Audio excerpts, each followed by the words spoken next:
Hello, my friends. Welcome back to Listen with Stories. Take a slow breath in and breathe out. Today, we tell the story of a man who saw the invisible, a man who looked at the chaos of nature and found its secret order. He was not rich. He was not powerful. He came from the coldest edge of the world. But one night, he had a dream. And when he woke up, he had changed science forever. This is the story of Dmitri Mendeleev, the man who dreamed the periodic table. If this is your first time here, welcome. At Listen with Stories, we tell true stories of real people, slowly and clearly, so you can improve your English naturally. If you learn something today, if you feel something today, please subscribe. A new story arrives every week, and it is always free.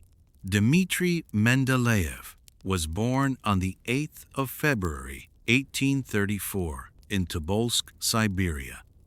Siberia is a vast, cold land in Russia. It is far from everything. Dmitri was the youngest child in a very large family. Some historians say he had 13 siblings. Others say 17. The family was big, and life was hard. His father was a teacher, but when Dmitri was very young, his father lost his sight. He could no longer work. The family had very little money. His mother, Maria, was a strong woman. She refused to give up. She worked, she saved, she kept the family together. Then, when Dmitri was 13, something terrible happened. His father died, and 1 year later, the glass factory where his mother worked burned to the ground. Maria had nothing left. But she had a son, a curious, brilliant, hungry-minded son. She made a decision. She would walk him to Moscow herself. She would find him a place at a university. She would give him a future. They traveled thousands of kilometers, by horse, by road, through cold and dust. Moscow said no. Dmitri was not from Moscow. He could not study there. They went to St. Petersburg. The city was far. The journey was long. But St. Petersburg said yes. Maria Mendeleev found her son a place to learn. And then, shortly after, she died, exhausted, her mission complete. Dmitri never forgot her. He wrote later that she taught him to love science. She taught him to see that truth was worth every sacrifice. Dmitri threw himself into his studies. He was not the easiest student. He was stubborn. He argued with teachers. He had strong opinions. End quote. But he was brilliant. Genuinely brilliant. He studied physics, mathematics, and chemistry with a deep passion. He read everything. He asked questions others were afraid to ask. He graduated near the top of his class, but he was sick. He had tuberculosis. His health was very fragile. Doctors told him he might not live long. He did not stop working. He moved to Germany for a time to study at the University of Heidelberg. He worked in the laboratory of the great chemist Robert Bunsen, the man the Bunsen burner is named after. But Mendeleev wanted to work alone. He built his own small laboratory in his apartment. He studied the properties of liquids. He studied how molecules behave. He was always searching for patterns, for hidden connections, for order inside chaos. He returned to Russia. He became a professor at the University of St. Petersburg. He was young, he was poor, but he was ready. In the 1860s, chemistry was a mess. Scientists knew about 63 different chemical elements. An element is a pure substance that cannot be broken down further. Gold is an element. Oxygen is an element. Carbon is an element. But no one knew how these elements related to each other. How were they connected? Was there a system, a pattern, an order? Scientists had tried to organize elements before. Some grouped them by weight, some grouped them by behavior, but nothing worked completely. Mendeleev decided to write a chemistry textbook, a simple textbook for his students. To write it, he needed to explain all 63 elements. He needed to put them in some kind of logical order. He created a card for each element. On each card, he wrote the element's name, its atomic weight, and its properties, its behavior, what it does, how it reacts. He spread the cards across a large table. He looked at them for a long time. He moved them. He rearranged them. He looked again. Something was there.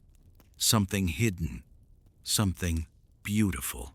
Elements with similar properties kept appearing at regular intervals. When he ordered them by atomic weight, a pattern emerged. The pattern repeated, like music, like rhythm. He called it the periodic law. The properties of elements are a periodic function of their atomic weight. In simple words, if you arrange the elements in order of weight, their behavior repeats in a regular cycle. This was not just a list. This was a law of nature. On the night of the 17th of February, 1869, Mendeleev sat at his desk, surrounded by his cards. He had been working for days without rest. He was exhausted. He fell asleep, and in his sleep, he had a dream. He saw a table, a grid, a perfect arrangement of all the elements, each in its correct place. The whole pattern was clear, complete, beautiful. He woke up immediately. He grabbed a pen. He drew what he had seen. This was the first version of the periodic table. Now, historians debate exactly how much was the dream and how much was the work. Mendeleev himself told the story many times. Some say he exaggerated, perhaps too. But this we know for certain. On the 6th of March 1869, Mendeleev presented his periodic table to the Russian Chemical Society. The room was quiet. Some were interested, some were confused, some were skeptical. Because Mendeleev had done something extraordinary, something bold, something that required great courage. He had left gaps in his table. Mendeleev's table had empty spaces. He did not fill them with guesses. He did not pretend they did not exist. He said clearly, these spaces are real elements, elements that science has not yet discovered. And he did something remarkable. He predicted exactly what those elements would be like. For one empty space, he predicted an element he called Eka aluminium. He said it would have a certain weight, a certain color, a certain behavior when heated. He described it with precision. 17 years later, in 1875, a French scientist named Paul-Émile Lecoq de Bois-Baudran discovered a new element. He named it gallium. When scientists compared gallium's properties to Mendeleev's prediction, they matched almost perfectly. The same happened again in 1879 and again in 1886. Three of Mendeleev's predicted elements were discovered. Each time, his description was almost exactly correct. The world of science stopped arguing. Mendeleev was right. The periodic table was not just a useful list. It was a window into the deep structure of nature itself. My friends, let us pause here together. Dmitri Mendeleev grew up with almost nothing. He lost his father at 13. He lost his mother while studying far from home. And yet, he kept going. He was not always liked. He was stubborn and difficult. He argued too much. He was passed over for major prizes because powerful people did not like his character. But he trusted his own thinking. He trusted the pattern he saw, and the pattern was real. You are learning English, and sometimes it feels slow. Sometimes you feel like you are not making progress. Sometimes you want to give up. But think of Mendeleev. He saw a pattern others could not see. He held on to it with patience and faith. Your English is growing the same way, slowly, then suddenly. Keep listening, keep practicing. The pattern is forming even when you cannot feel it. Dmitri Mendeleev died on the 2nd of February 1907. He was 72 years old. He never won the Nobel Prize. In 1906, he came within one vote. One single vote. But today, his name lives in every chemistry classroom in the world. Element number 101 on the periodic table is named Mendeleevium, named after him. Every scientist who discovers a new element places it inside the table he dreamed.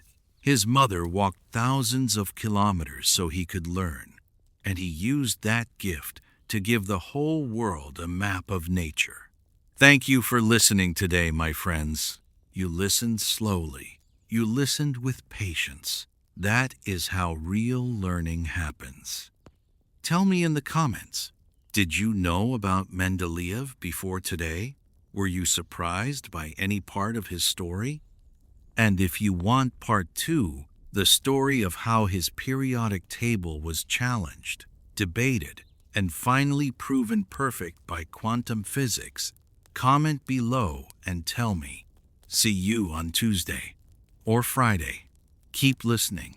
Keep growing. This is Listen with Stories.